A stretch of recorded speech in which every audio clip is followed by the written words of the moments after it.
Well, howdy. Hey everyone, Birthday Dinosaur here, back with a new video. I thought I'd try out a new segment where I go through all these movies that I saw for a month. In this case, the month is going to be July 2019. And so basically you can see all these movies and like all my reviews I wrote for them too on my Letterboxd account, which is just, let me check that real quick. Birthday Dinosaur, whoa, who would have seen that? Anyway, so the first movie I saw in July was Spider-Man Far From Home, which I ended up seeing that twice, and I kind of felt the same about it both times, except on my rewatch definitely dragged a lot more, which isn't good for movies. The main issue with this movie is just that it's a lot. They have a lot of ideas in there. They have a lot of different plots and everything, and I get the sense like the director was trying to sell something a little more simple. But there's really two movies in here. That's the weird... Why does this always happen to Spider-Man movies? That they've crammed like 3 movies into one or something. In this case, it's not because of the villains or anything. They only have one villain, thank heavens. I'm not sure if any of this was actually true at all or whatever, but it's just kind of the feeling I got from watching the movie, which was that the director didn't really want to tell this story. It seems like he kind of wanted to do more of like Homecoming, which I think would have been fine. Just another Spider-Man in the city, just kind of being Spider-Man, being friendly, being neighborhoodly. Because that's where this movie really shines. When it's just the characters, that's when the comedy works a lot. A lot of great comedy in this movie, I will say. But I remember there was this one moment where they go to Venice, and it's just like a little montage that shows like all the characters just kind of existing and what they're up to. It wasn't anything like amazing, but it was just pleasant. It was a pleasant moment, and that's when I came to the realization that this is like the first Spider-Man movie since 2006 that's trying to be a Raimi movie. The Amazing Spider-Man movies, for better or for worse, they were their own things. They were they were some other shit. But and then you have Homecoming, which we all know Homecoming. It was...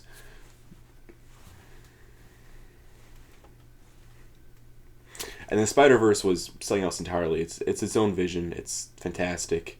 But this movie, it felt like Spider-Man 2, where he's trying to balance like his life and everything, which is it's a recurring theme, but where like he wants to quit. I don't know. It wasn't very clean to me. Maybe it's because it didn't really offer me like a different flavor of Spider-Man. Because in Homecoming, they take that whole same issue of Peter trying to balance his life and being Spider-Man and frame it in the context of a high school comedy. In this one, the flavor is just bland action. Because like I said, the comedy of this movie is pretty good. It's nothing really amazing. And it's just kind of a standard Marvel movie. And there is a kind of sense of it trying to be just this kind of like, I don't know, like this vacation road trip comedy, which is kind of what you would imagine, I guess. Like... something along the lines of like maybe like National Lampoon, maybe, in a very, very broad sense. But then they have to get all this action in there and everything. The one scene where this was very clear to me was the scene where Peter accidentally launches a drone strike on his friends. And at first I thought that was just like a funny gag or whatever. It's going to be like in the Homecoming when he activates the instant kill mode and instantly turns it off. It's just, big funny. No. It goes into a 10-minute action sequence, which honestly it's fine, but it just kind of drags it out more. It felt like that there was like a quota for action that was having to be met when there wasn't a lot of like real need for it and everything. I will say, once again, comedy is pretty good. The acting was great. Jake Gyllenhaal, lovely man.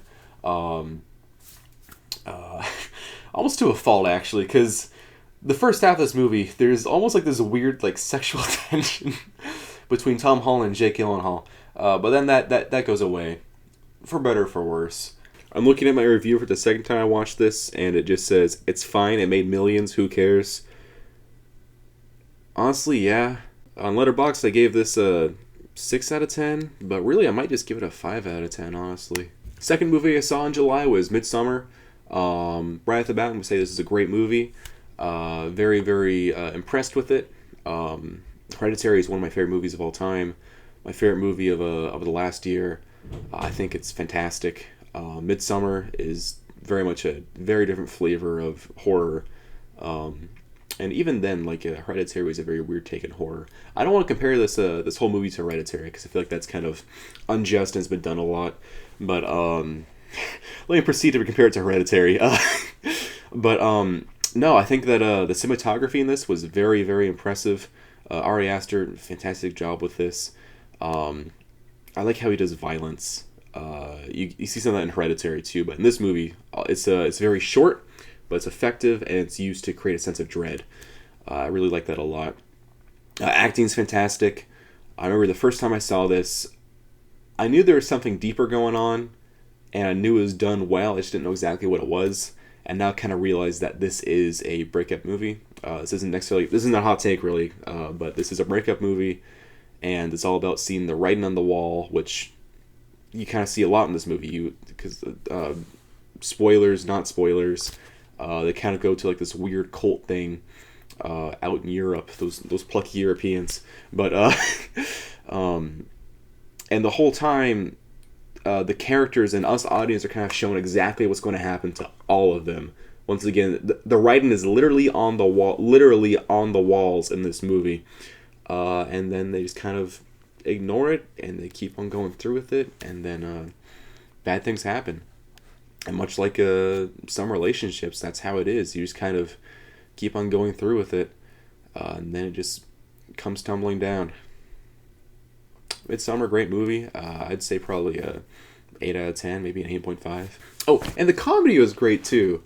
Like, it was nothing groundbreaking. Like, this isn't like it's like the same type of comedy you'd see in like a lot of horror movies, honestly, where you have like the annoying character and everything, and you have like some awkwardness, but it was just done very well. I feel like I'll definitely like this more in a rewatch, but that first watch was also, it's very much a slow burner. It's very much a slow burner, which I don't think I'll hold against it, but I feel like I might change my opinions on this a bit on a rewatch. Probably for better, maybe for worse, who knows. Next movie I saw in July was the end of Evangelion. I watched the entirety of Neon Genesis Evangelion in July. Very, very impressed. I don't think I've really loved like a piece of art this much since I read Watchmen. I'm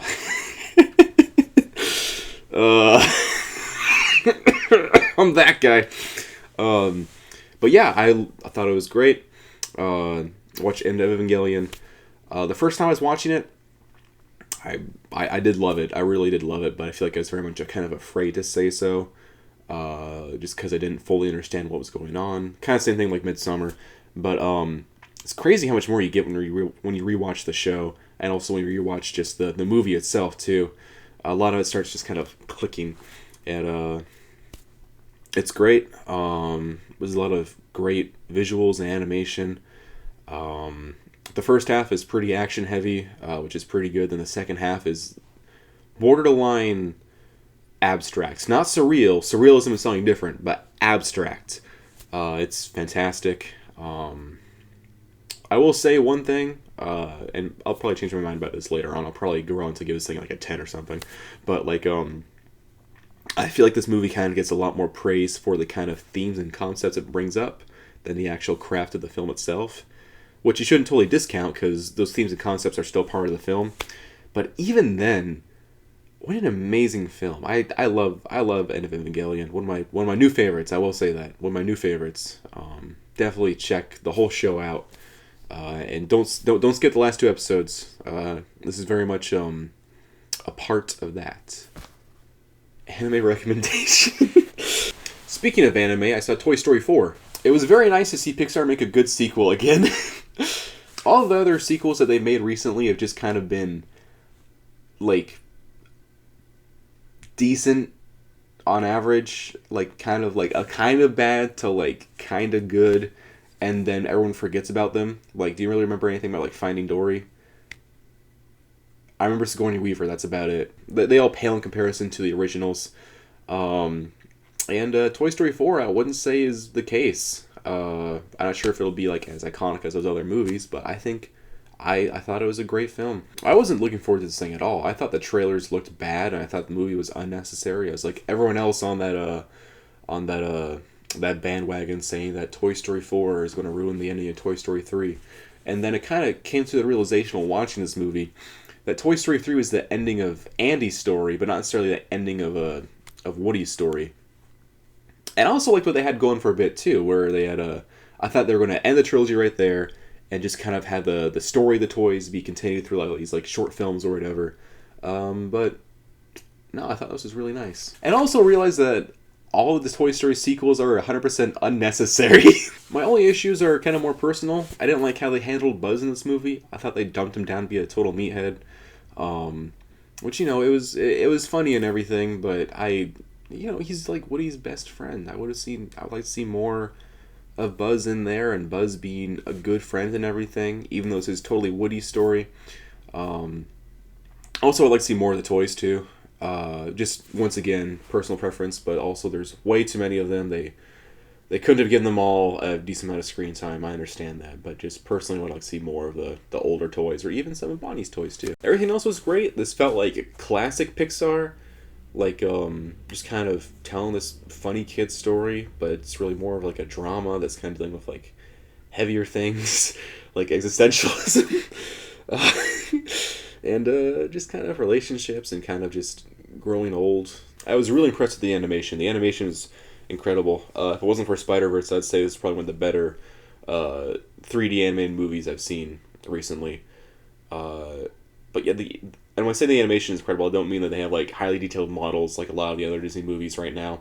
But I mean the actual animation is great. How they choose to animate each and every toy based off of the characteristics, I think, is really great. Really something. Once again, the models are great too. That's kind of a given. But the lighting in this movie, is absolutely gorgeous, and like it stuck out to me. Everyone who worked on the animation of this movie needs to get a raise. Animators are underpaid anyways. Now, I would give this probably a 7.5 out of 10. But the Totoro toy from Toy Story 3 wasn't in there, so I'm giving this a hard 0. It's fucking trash, but yeah. Speaking of anime, I saw Acula. Acula is like a film you want to call overrated, but just looking at the sheer influence it has, you really can't. That on top of the fact that it's also still a really good movie, too. This movie really hasn't aged a day, outside of how it treats women. I feel like that might have, gotten some backlash today. But the animation is just so... I mean, like, what is there that I can say about the animation in Acula that has not been said already? It's fantastic. It's some of the best I have ever seen in my life. Probably some of the best I will ever see in my life. And probably some of the best that's ever been made in the history of the earth. Done. The soundtrack is great, too. They easily could have just done, like, some funky, like, Blade Runner synths or whatever in there. But no, they wanted to perfectly echo the tones and ideas of the film and the content too. This also isn't really the deepest film ever, which it's not really so much a complaint as it is me just kind of like saying that, which isn't so much a complaint. That'd be a weird complaint to have. That movie isn't the deepest movie of all time or anything, but just kind of me explaining why I may not love this as much as a lot of other people do love this movie or put it on high as a pedestal. But yeah, my only issue is really just kind of the women are put on the back burner, which I can't wait to get all the angry comments, because I have no comments anyways. It's because I feel like what's her name? I don't even remember her name, but a woman character. I would like to see more of her and just kind of more about like her motivations and everything. She seemed really interesting to me, but they didn't really do much with her. Which isn't me being an SJW or whatever. This is me saying that this character was underdeveloped, along with, honestly, a lot of the other characters, too. And, if anything, this movie just makes you really want to read the manga. Like, I actually really want to check this out now. But, I gave it an 8 out of 10. And the last film I saw in July was, Case of Tarantulas, Once Upon a Time in Hollywood. I would say I'm a pretty big fan of Quebec Toronto's filmography. Not to the point where a lot of other people are. I don't think he's the greatest director of all time. I don't think I have any of his movies in like my top 20, actually. I think he just consistently makes good 8 out of 10 good time movies. Movies to see with your friends, or movies you just want to go watch when you just want to lay back. And I think he has a great style to him and everything. Just, Quentin Tarantino. So I was really looking forward to this movie. And I thoroughly enjoyed it. I loved being there and watching it. What if you guys can hear my cat? Let me just bring him in here real quick. He's kind of ugly right now. Because we had to shave him. Because he got too many mats. Right, he doesn't want to be held. He's done with me. He just wanted to come inside. Don't use that footage out of context. Oh, he's purring. What was I talking about? Movies or some shit? So I was really looking forward to watching this movie. And I thoroughly enjoyed watching it. I liked the experience of seeing it and everything. But I'm just kind of mixed on my thoughts on the actual quality of this film. This feels a lot more like an experiment for Tarantino more than anything else. And I'm not calling this an experimental film at all. I'm just saying this feels more like he wanted to try out a different kind of style of filmmaking that he doesn't really usually do. And then he's chose a story to go with it too. Because I could be wrong, but this doesn't seem like a story really felt like he needed to tell. Because that's my biggest issue with this movie. I'm not sure what the point of the movie really was. Which Tarantino movies usually don't really have much of one. Which is fine because there's kind of like a rip-roaring good time. But the weird thing about this movie is that like there's a lot of meditative moments, and it is a slow burner, which I enjoyed and everything. But I'm just not sure what's the point of having those moments where in other movies, when someone's telling a story, they'll have those moments so you can reflect on the story, or on the characters, or on what's happening, and just kind of absorb the entire film like a sponge. But Tarantino doesn't give you much to reflect on. I mean, I guess it's a vibe. It's nice seeing Brad Pitt going through L.A. in his Hawaiian shirt and everything. That's good, and I liked every shot of that. But he's telling a story, but the story's not telling me anything. How about that? It just felt like a big lead up to nothing. But once again, I enjoyed watching this. Extremely well shot. I love the tone and the atmosphere. The characters are great. Oh my goodness, great character, great acting, great soundtrack, of course, just typical Tarantino, just great. But yeah, this movie kind of left a weird taste in my mouth. Once Upon a Time in Hollywood is a 7 out of 10. So those movies I saw in July. I might do a video for August. Didn't really see a lot in August, let's be honest here. So maybe it's not really worth doing that. But if you guys like this one, I'll do the same thing. And I want to make this a regular segment and everything. Thanks for watching. More videos coming out soon. I've got a very interesting video plans that may actually not see the light of day. You see this guy? I'm going to kick you out. I'm going to kick you out. Yeah, so if you like this video, please like it. If you didn't like it, please like it anyways. I'm begging you. Put a comment down below. It doesn't have to be related to the video. You could just argue about politics or something. I do not care at all. Just please give this video traction. Once again, I am begging you. And please donate to my Patreon. I want to get a new camera. I also want to get other things too. I'm kind of hungry, let's be honest. And